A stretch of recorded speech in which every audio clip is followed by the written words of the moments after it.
niyang pindig ng buhay na walang hanggan. Buhay naman ito ng pagkabuhay sa piling ng mga banal sa kalangitan. Dalangin natin siya sa buong may kapal. Amang makapangyarihan, kami iyong Pinoon ang ating mga kapatid na yumaon, kamag-anak at pinagkakawatangan ng loob. Idalangin natin sila sa buong may kapal. Ama namin na pagkalinga, pagkaloob mo sa lahat ng nalipad kahit sa kay Kristo, ang muling pagkabuhay sa piling mo, kasama ng Ina, Espiritu Santo, pas sa walang hanggan. At sa tagubilin ni Kristo sa atin, nawagan tayo ng buong pananalig sa ating amang nasa langit. Ahin ang ngalan mo, mapasa amin ang kaharian mo, sundin ang loob mo, dito sa lupa para lang sa langit. Bigyan mo po kami ngayon ng aming kakawarin mo kami sa aming mga sala. Para na pagpapatawad namin. Ama. Mga kapatid, bago natin huyatin sa uling hangtungan si Angelito, pagkukulan natin siya ng muling pamamahala. Ipahayag natin ang ating pagmamahal sa Kanya. Tanggapin natin ang maluwag sa kalooban ng Kanyang pagpanaw. Sa ating puso at kaluluwa at siyang nagdulot sa ating buhay ng gintong aral at pag-asa,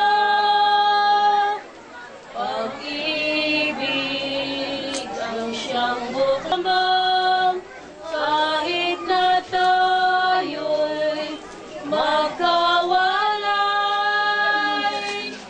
Pagkat ang Diyos natin, Diyos ng pag-ibig, magmahalan tayo't magtulungan sa ating pagsuyo, ating ikalat sa buong mundo.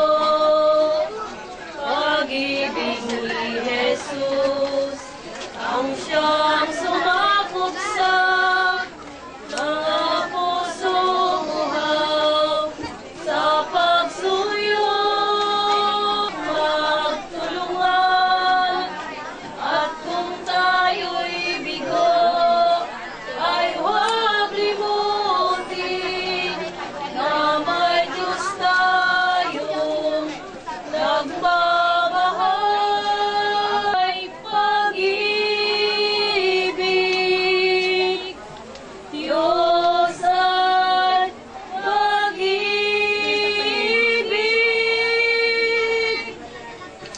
Mga anghel, mga banal, tanang magsalangitan. Hali kayo at samahan.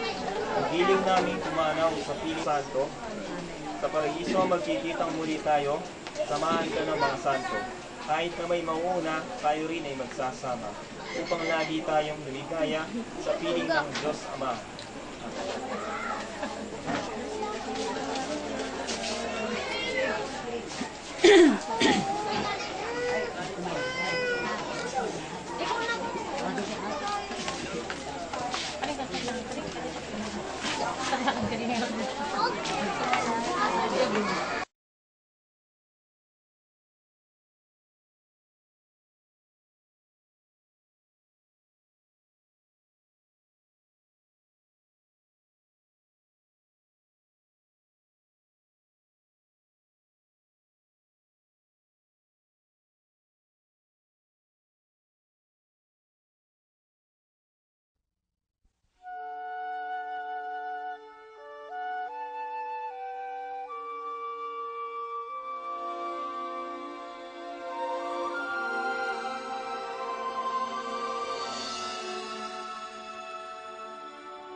yourself if you believe there's someone who walks through life with you. You'll never be alone. Just learn to reach out and open your heart. Lift up your hands to God, and He'll show you the way.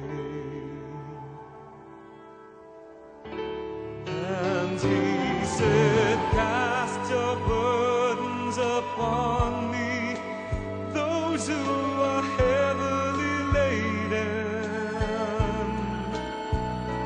Come to me, all of you who are tired of carrying heavy loads.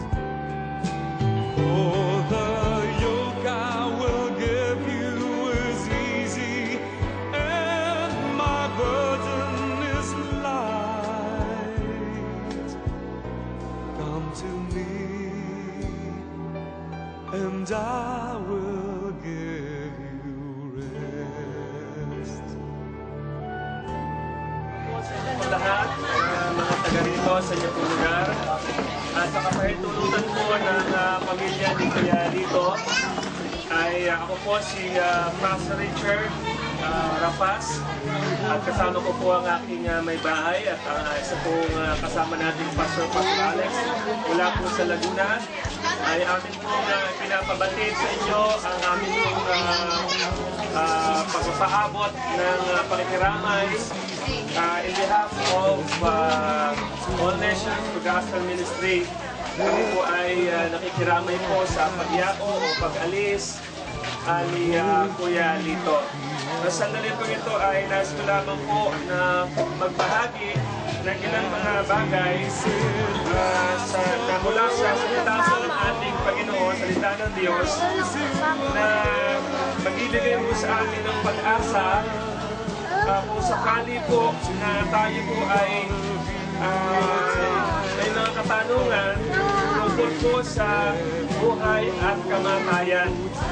Nais ko pong sabihin unang-una sa ating lahat na mahal po tayo ng Diyos at meron po siyang napakagandang plano sa ating buhay. Mahal na mahal po tayo ng Diyos at meron po siyang napakagandang plano sa ating buhay. Sa katunayan, ang sabi po niya sa kanya pong mga salita, kayo na lamang ang pag-ibig ng Diyos sa liputan ito, kaya binigay niya ang kanyang bugtong na anak upang ang sinumang manampalataya ay hindi mapahamak kundi magkaroon ng buhay na walang hanggan. So ganun ho ang pagmamahal ng Diyos sa bawat isa ho sa atin. Hindi ho siya nagtatangi. Ako'y naniniwala na ang Kuya Lito ay mahal na mahal din ng ating Diyos at maging ang buong pamilya ng Kapakutan ay mahal na mahal ng ating Diyos. Kaya ho, kitang-kita ang pagmamahal ng Diyos sa bawat isa sa atin. Tayo ay merong lakas, tayo ay pinagpapala. Kaya ho naman, sabi niya sa kanyang mga salita, ang sino mang manampalataya ay hindi mapapahama kundi magkakaroon ng buhay na walang hanggan. Ngunit meron hong suliranin ang mga tao. Meron hong suliranin ang kanyang nilalang. At yun po ay tinatawag nating kasalanan. Napakaganda ho ng layunin ng Diyos. At ang layunin ng Diyos, ang bawat isang nilalang ay magkaroon ng buhay na walang hanggan. Matapos na ang isang nilalang ay pumanaw dito sa lupa. Ngunit ang magandang plano na yon ay ngunit ang tao na minamahal ng Diyos ay nagkasala. Ang sabi ho doon sa Romans chapter 3, verse 23, ay ang lahat ng tao ay nagkasala at hindi nakaabot sa pamantayan ng Diyos. Kung ang tao ay nagkasala at hindi na nakaabot sa pamantayan ng Diyos, ang sabi ho ng Biblia sa Romans chapter 6, verse 23 naman po, kamatayan ang kabayaran ng kasalanan. Ngunit Sabi ho doon, ngunit ang kaloob ng Diyos ay buhay na walang hanggan. Kung ang kabayaran ng kasalanan po ay kamatayan, meron naman hong magandang balita, ngunit ang kaloob ng Diyos ay buhay na walang hanggan. Yan pong buhay na walang hanggan na yan ay ibinibigay ng Diyos sa mga tao na nais manampalataya sa Kanya. Ako'y natutuwa, ang napakapalad ng bansang Pilipinas sapagkat ang bansang Pilipinas o tayo mga Pilipino ay mga mananampalataya sa ating Panginoong Jesucristo. Tayo lamang ho ang kaya sa isang bansa dito sa Asia. No? Tayo ho ang tinawag na Kristiyanong bansa dito sa Asia. Kaya ang Diyos ay merong special na pagmamahal sa ating mga Pilipino. Ano man ho ang ating dialect, kami ho, ako ho, ang akin hong mga magulang ay taga Batangas. No? Pero kami ho ay lumaki sa Bicol, pero ang amin hong dugo talaga ay dugong Tagalog. Kayo naman ho dito ay anong tawag sa mga taga rito, yung tao na taga rito? Mga Kapampangan. So kahit man ho tayo ay galing sa Batangas, Alae, at tayo dito ay mga Kapampangan, ano bang... Okay, hindi ko po alam yun eh, kung ano yun. Anong gusto mo? Anong gusto mo? Ano yun? Anong burrito? Mabuti, marunong ka. Sa amin naman sa Bicol ay iyo, dae.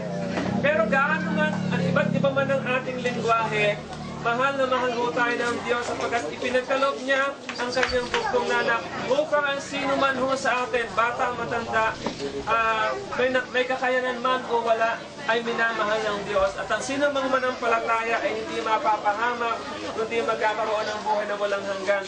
Ngayon din ho ang sinasabi doon sa unang Juan, nasabi doon, isinusulat ko ito sa inyo, sinusulat ko ang Biblia o yung mga Biblia ang nakatago sa ating mga tahanan, yung gamit ng pare, yung gamit ng ministro, yung gamit ng pastor, yung sinusulat ko sa inyo, ang sabi ng Panginoon, upang malaman ninyo na ang sino mang manampalataya ay may buhay na walang hanggan. Yung Panginoon, pangalan ng Panginoon ko, ng Panginoon mo rin, na dapat tayong lahat ay lumapit sa Kanya at humingi tayo ng tawad sa Kanya. Pwede mo ba yun? Ngayong umagang ito, ngayong tanghaling ito, araw na ito, ay hindi mo natin pinag-uusapan ng anumang reliyon. Ang pinag-uusapan ho natin ay si Jesus, na dapat tayo lumapit sa Kanya, na dapat tayo ay manumbalik sa Kanya, na dapat tayo ay magsisi sa ating mga kasalanan. Hindi ko sinasabi na ang mga born na ginlanang ang kailangan magsisi. Lahat mo tayo na kumikilala sa ating Diyos, sa ating tagapagligtas na si Jesus, ay kailangan magsisi. Sandali po tayong yumuko at sandali po tayong manahimik. At tayo po, inaanyahan ko po kung nais niyong sumunod sa panalangin ng pagsisisi at panalangin ng pagtanggap at paglapit sa ating Panginoong Jesus. Sumunod po kayo sa maikling panalangin ito. Sabihin niyo ho, mula sa inyong puso, banggitin niyo po ang mga panalangin ito. Sabihin niyo ho, O Diyos na buhay na nasa langit, sige po, wag po kayong mahiya, wag po kayong matakot. Sabihin niyo po muli, O Diyos na buhay na nasa langit, kinikilala ko na ako ay nagkasala at hindi ko kayang iligtas ang aking sarili. Kaya sa sandaling ito, pinagsisisihan ko ang lahat ng aking nagawang kasalanan. Pinagsisisihan ko ang lahat ng aking karumihan mula pa noong aking pagkabata hanggang ngayon.